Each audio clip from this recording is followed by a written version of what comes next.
Gastric ulcer, stomach ulcer जिनको बोलते हैं, वो एक वैसे तो डाइजेस्टिव ट्रैक्ट की बड़ी बीमारी है। रीजन सिर्फ इतना सा होता है कि जो भी हम खाना पीना खा रहे हैं वो पूरा का पूरा हम स्टमक में ही डाल रहे हैं और स्टमक में अल्सर हो रखा है, तो बार बार करके वो अल्सर गीला होता रहता है। और अगर कहीं हमने खाने में थोड़ा सा भी ऐसा खाना डाल दिया जो गैस्ट्रिक इरिटेंट है, जो गैस्ट्रिक म्यूकोसल लेयर को, आमाशय की अंदर की दीवारों की झिल्लियों को जो नुकसान पहुंचाएगा, जो इरिटेट करेगा, तो अल्सर फिर बढ़ता चला जाता है। बिल्कुल। अल्सर तो खैर आगे की बात है। अल्सर के पहले इरोजन होता है और इरोजन के पहले भी नॉन इरोजिव गैस्ट्राइटिस होती है। नॉन इरोजिव गैस्ट्राइटिस का मतलब होता है कि जिसमें आमाशय की जो झिल्ली है अंदर की, ये अंदर की, इनमें कहीं इरोजन भी नहीं है लेकिन गैस्ट्राइटिस है। गैस्ट्राइटिस का मतलब गैस्टर पर आइटिस, गैस्टर मतलब स्टमक, आमाशय, आमाशय पर आइटिस, आइटिस का मतलब सूजन, लाल हो गया आमाशय, दर्द है वहां पर, गर्मी है वहां पर और वहां की कार्य क्षमताएं कमजोर पड़ रही हैं, यही गैस्ट्राइटिस है। तो अब नॉन इरोजिव है मतलब इरोजन नहीं है, उस गैस्ट्राइटिस को ही ठीक करने में बहुत मुश्किल होती है। तो फिर इरोजिव गैस्ट्राइटिस पहले कि भाई गैस्ट्राइटिस, अब गैस्ट्राइटिस के साथ में इरोजन भी अंदर इरोजन भी है। और जब इरोजन अल्सर में बदल जाए तो फिर और भी दिक्कत हो गई ना।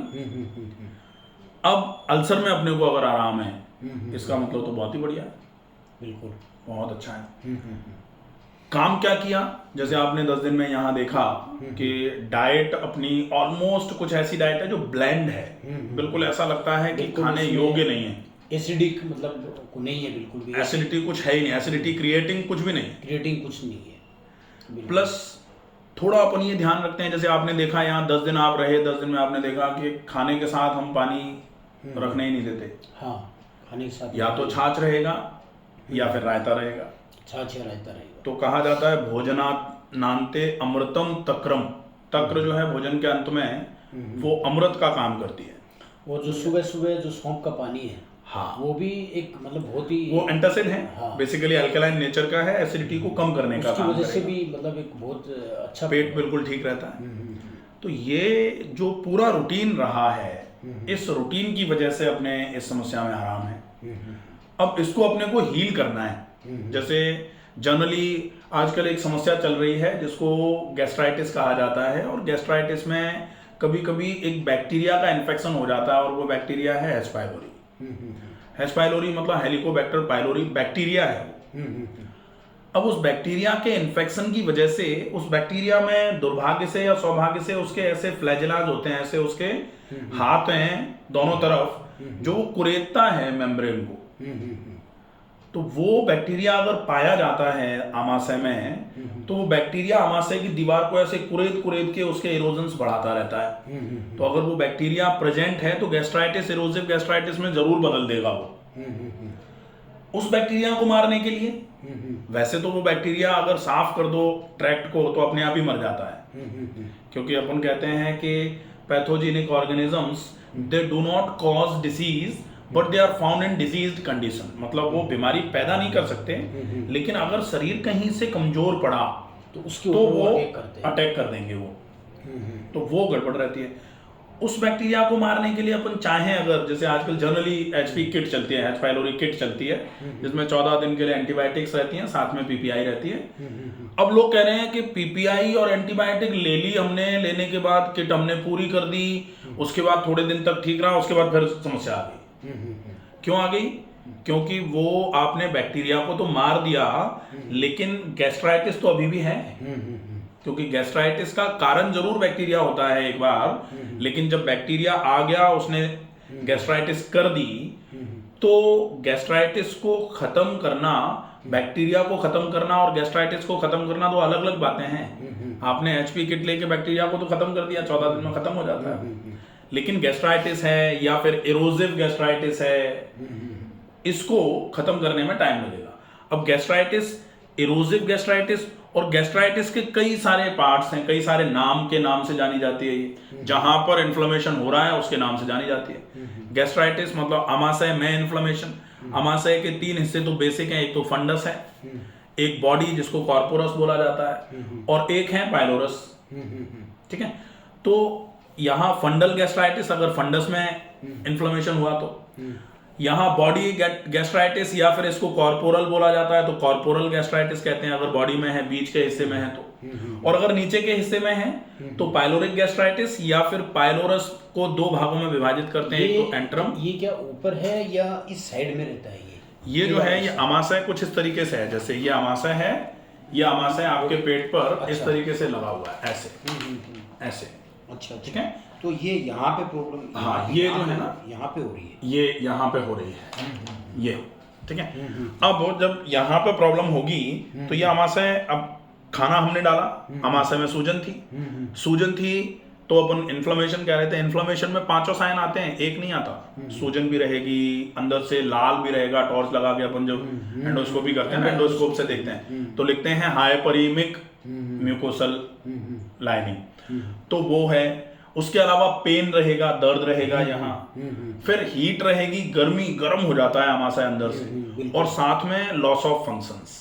तो लॉस ऑफ फंक्शन इसका मतलब जो खाना आपने आमाशय में भर दिया, आमाशय को पाचक रसों के साथ मिलाने का काम तो आमाशय का ही था ना, खाने को। अब खाने को पाचक रसों के साथ मिलाने का काम आमाशय का था, और वो काम हो नहीं पा रहा, तो डेफिनेटली प्रॉब्लम हो जाएगी। बिल्कुल, ठीक है, वो पाचक रसों के साथ नहीं मिल पा रहा तो फिर अपच होगी तो फर्मेंटेशन होगा, इंडाइजेशन होगा तो फर्मेंटेशन होगा तो फिर गैस्ट्रिक डिस्टेंशन होगा, और गैस्ट्रिक डिस्टेंशन आपके इधर की तरफ, ऊपर की तरफ, सीने की तरफ, या बाईं तरफ, इधर राइट साइड में चलते हैं तो लिवर के पास में, कभी कभी बीच में ये वाला हिस्सा जो है ऐसा लगेगा जैसे यहाँ कुछ भर गया है, भरा हुआ है।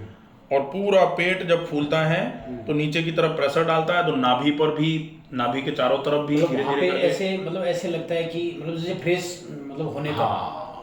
अब ये जो है ये आमाशय के बाद एक और प्रॉब्लम रहती है। आमाशय में खाना जब पाचक रसों के साथ मिलेगा नहीं, तो बिना पाचक रसों के साथ मिले हुए खाना आपने ऊपर से और भर दिया तो वो पहले छोटी आंत में जाएगा।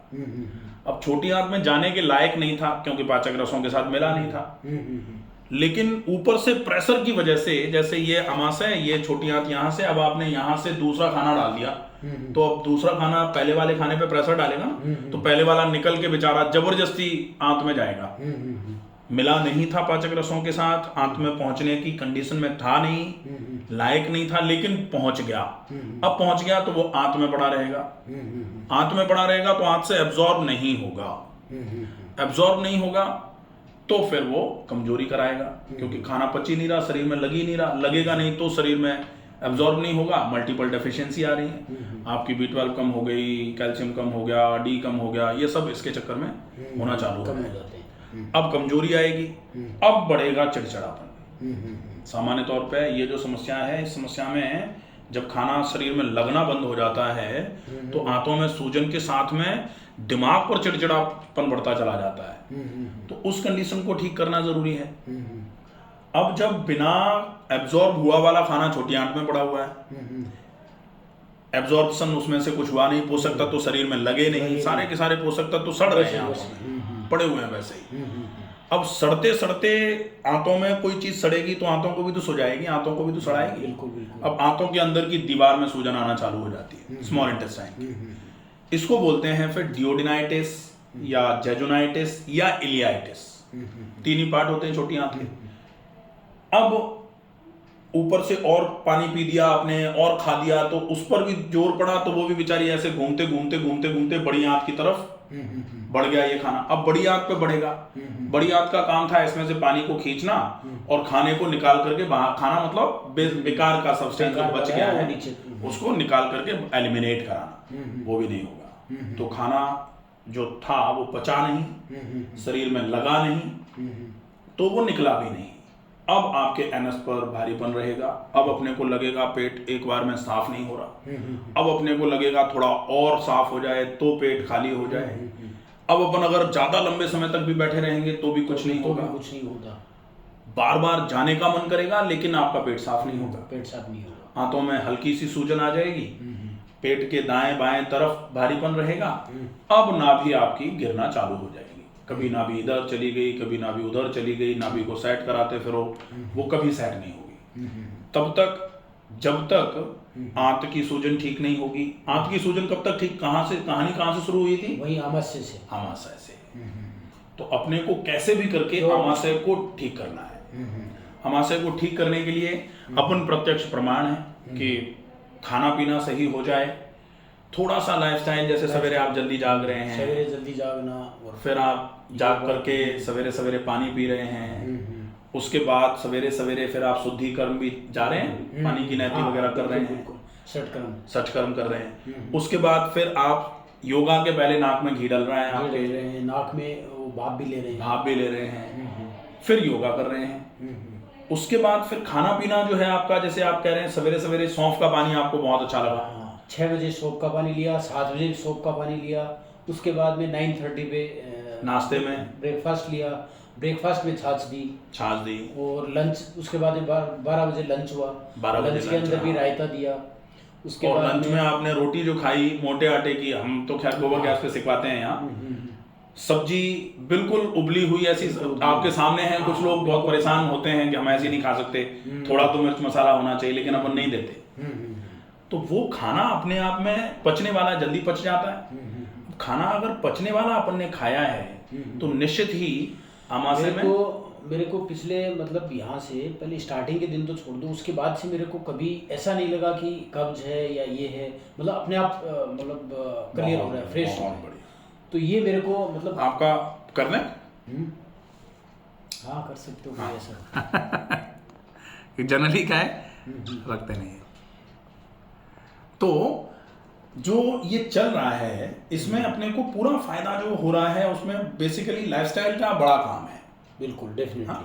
अब लाइफस्टाइल जैसे आप अगर महसूस कर रहे हैं कि खाना पीना, व्यायाम और जो सवेरे जल्दी जगना, रात को हम 10 बजे घंटी बजा देते हैं, दूसरा जो एनिमा है, कटी स्नान है, जो भी जितने भी लिए, उससे क्या बिल्कुल मतलब फ्रेश होना, बिल्कुल मतलब शरीर थोड़ा सा हल्का फील होना, ऐसा रहा। हाँ, तो आंतों में अपने को हल्कापन लग रहा है, बिल्कुल हल्कापन लग रहा है, पेट बिल्कुल साफ है, अपने सिर में भी अब भारीपन नहीं है, और अपनी हिस्ट्री में गैस्ट्रिक अल्सर था जो अपने को खुद ही लगता है कि गैस्ट्रिक अल्सर में अगर आराम है, मेरे बड़ी आंत में था। हाँ, बड़ी आंत जो है, बड़ी आंत तो जैसे लार्ज इंटेस्टाइन हो गया, उसमें जो सिग्मोइडाइटिस या फिर जो लेफ्ट साइडेड कोलाइटिस जो होती है, जिसकी वजह से आपको एनस के पास में हमेशा भारीपन लगता रहता है। एक्चुअली मैंने जब ये चेक कराया, जब ये प्रॉब्लम चेक कराई, तो मेरा ना मतलब ये कोलोनोस्कोपी किया। कोलोनोस्कोपी तो आमाशय की तो होती नहीं होगी, आमाशय की एंडोस्कोपी होती है, तो आमाशय की तो किया नहीं। हाँ। तो सिर्फ मेरे को उसका पता लगा, ऊपर वाले का तो पता लगा नहीं क्या हुआ क्या नहीं हुआ। बिल्कुल, ये मेरा क्वेश्चन है। तो अब जैसे अपन ने जो देखा ना कि अपन ने बोला था ना कि बड़ी आंत तक आते आते जो भारीपन लगना, वो तो तीसरा मतलब तीसरे स्टेज पे शुरुआत कहाँ से हुई? शुरुआत तो आमाशय से हुई। आमाशय से अगर शुरुआत को अपन ने खत्म कर दिया तो तीसरा वाला तो धीरे धीरे करके, जनरली लोग क्या करते हैं, जैसे पाइल्स हो गई किसी को तो पाइल्स का ऑपरेशन करा देते हैं, मतलब जहां पर प्रॉब्लम आई उस प्रॉब्लम को ही फोड़ दिया, ऐसा बताया, प्रॉब्लम के कारण को खत्म नहीं किया। ऐसा भी बता रहे सर, जैसे पाइल्स हो जाता है, पाइल्स होने के बाद जैसे एक बार ऑपरेट कर लिया तो फिर दोबारा भी प्रॉब्लम आती है। डेफिनेटली आती है। पाइल्स होने का कारण सबसे बड़ा जो है ना वो होता है कॉन्स्टिपेशन, और कॉन्स्टिपेशन का कारण क्या है? आपका डाइट और आपका लाइफस्टाइल। तो कब्ज को अगर आपने ठीक कर दिया तो पाइल्स के मस्से जो बन गए हैं वो अपने आप धीरे धीरे, अपन कहते हैं बॉडी हील्स इटसेल्फ, शरीर स्वतः अपने आप को ठीक करने का हमेशा प्रयास करती रहती है, लेकिन तब जब शरीर को आप टाइम देते हैं। आंतों में अगर मान लो मस्से बन रहे हैं बड़ी आंत में, और मस्से बनने का कारण है कि आप बहुत खराब समय पर बहुत खराब खाना खा रहे हैं, बहुत खराब मतलब जो आपको बहुत अच्छा लगता है, जो सबको बहुत अच्छा लगता है, खूब मिर्च मसाले हो, तीखा हो, सी कर रहे हैं मुंह में, बिल्कुल, फिर वो ये लजीज मिर्च मसाले और चाय की वजह से मेरा मतलब तो वो मेजर फैक्टर है ना। बिल्कुल, उसको कैसे भी करके अगर अपन खत्म कर देंगे ना, वो खत्म किया, पाचन तंत्र ठीक होगा, पाचन तंत्र ठीक होगा, पाचन तंत्र के रोग अपने आप ठीक होंगे। कुछ यहाँ कई लोग ऐसे आते हैं जो पाइल्स और हेमोरॉइड्स की वजह से इतना परेशान होते हैं कि बैठ नहीं पाते। लेकिन जैसे ही उनका पहले तो दिक्कत जरूर आती है, क्योंकि एक्सटर्नल हेमोरॉइड्स अगर किसी को हैं तो अपन मल को कितना भी ढीला करा दें, लेकिन एनस को खुलना तो पड़ता ही है ना, खुलना पड़ता तो कभी कभी वो एक्सटर्नल हेमोरॉइड्स लटक जाते हैं नीचे की तरफ। अब लोग ये तक बताते हैं कि उनको अंदर करना पड़ता है, धीरे धीरे करके अंदर होते हैं, तो ये बड़ी ही दुखदायी स्थिति होती है, लेकिन उन स्थितियों में भी आराम हो जाता है। पाइल्स में सर जैसे एक बता रहा था यहाँ पे लड़का बता रहा था, पाइल्स में जो एनिमा लेते हैं वो क्या छाछ का लेते हैं? पाइल्स में जनरली अपन एनिमा छाछ का इसलिए करवाते हैं कि छाछ थोड़ा लुब्रिकेटिंग भी हो जाती है। वैसे नीम के पानी का एनिमा है, नींबू का एनिमा है, बिल्कुल। तो छाछ एक तो ठंडा करती है, दूसरा थोड़ा लुब्रिकेटिंग हो जाती है।